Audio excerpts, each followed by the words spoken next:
नमस्ते मित्रमैत्रिणींनो. तर आज मी घेऊन येत आहे नवीन कविता जिचं शीर्षक आहे भिंत. पहा, भिंत ही घराची असू दे किंवा ती नात्यातली असू दे. तुम्ही म्हणाल आता नात्यातली भिंत आणि घराची भिंत यामध्ये काय फरक आहे? तर आपल्याला माहिती आहे की सगळं जर मी सांगत बसले तर मग कवितातून काय तुम्ही ऐकणार ना. त्यामुळे आपण एक काम करूया, आपण लगेच कवितेला सुरुवात करूया. तर आजच्या कवितेचं शीर्षक आहे भिंत. चार भिंतींनी मिळून एक खोली तयार होते. चार भिंतींनी मिळून एक खोली तयार झाली, पण त्या खोलीत एक भिंत आडवी आली. चार भिंतींनी मिळून एक खोली तयार झाली, पण त्या खोलीत एक भिंत आडवी आली. प्रेम, जिव्हाळा, आपुलकीच्या माणसांनी एक सुंदर घरकुल उभे राहिले होते. प्रेम, जिव्हाळा, आपुलकीच्या माणसांनी एक सुंदर घरकुल उभे राहिले होते, पण नात्यात भेग पडल्यावर ते नाते विखरून गेले होते. विखरून गेले होते. भिंतीचा दरवाजा कायमचा बंद करून जगणं हे त्यांना जमलं. भिंतीचा दरवाजा कायमचा बंद करून जगणं हे त्यांना जमले. नातच भिंत बनून गेल्यावर त्यांना मनाचा दरवाजा उघडणं अवघड होऊन बसले. स्वतःचं चार भिंतीचं घर असूनही घराला घरपण नाही राहिलं. स्वतःचं चार भिंतीचं घर असूनही घराला घरपण नाही राहिलं. अनेक नाती असूनही त्या नात्यांना प्रेम मायेनं नाही शिवलं.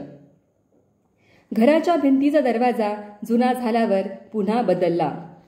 घराच्या भिंतीचा दरवाजा जुना झाल्यावर पुन्हा बदलला.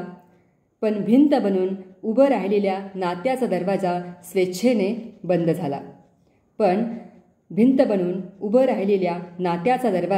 त्यांनी स्वेच्छेने बंद केला. भिंत घेऊन बसल्यावर एक सत्य मला आज उमगलं.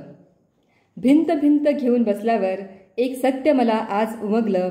घराची असो वा नात्यातली भिंत एक दिवस खचूनच जाणार आहे.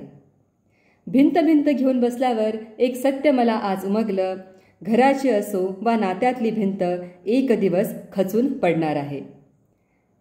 ठिणगी पडल्यावर एक दिवस नात्यासहित देहाची काडी कायमची राख होणार आहे.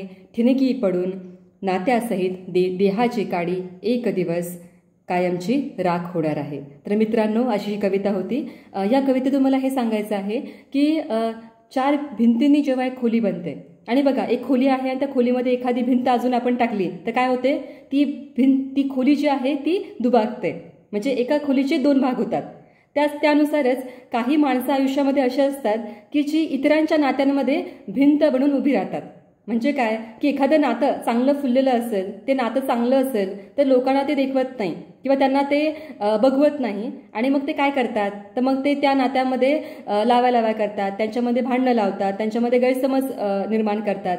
आणि त्यामुळे काय होतं की हे नातं जे आहे हे भिंत बनून आडवं आल्यामुळे काय होतं की जे फुललेलं नातं आहे किंवा जे बहरलेलं नातं आहे किंवा जे नुकतंच तयार झालेलं नवीन नातं आहे तर या नात्याला काय होते, छेद जातो किंवा नात्यामध्ये भेग येते. तर अशी ही कविता होती. तर मला माहिती आहे की तुम्हाला माझ्या कविता खूप आवडतात. तुम्ही सर्वजण प्रेक्षक मला खूप प्रतिसाद देत आहात, त्याबद्दल मी तुमची कायम ऋणी राहणार आहे. तर आजची ही भिंत कविता तुम्हाला नक्की आवडली असेल. कशी वाटली ती कमेंट सेक्शनमध्ये नक्की सांगा. लाईक करा, शेअर करा आणि सबस्क्राईब करा. तर आपण पुन्हा भेटूया नवीन कवितेसोबत. तोवर इथेच थांबूया. खूप खूप धन्यवाद.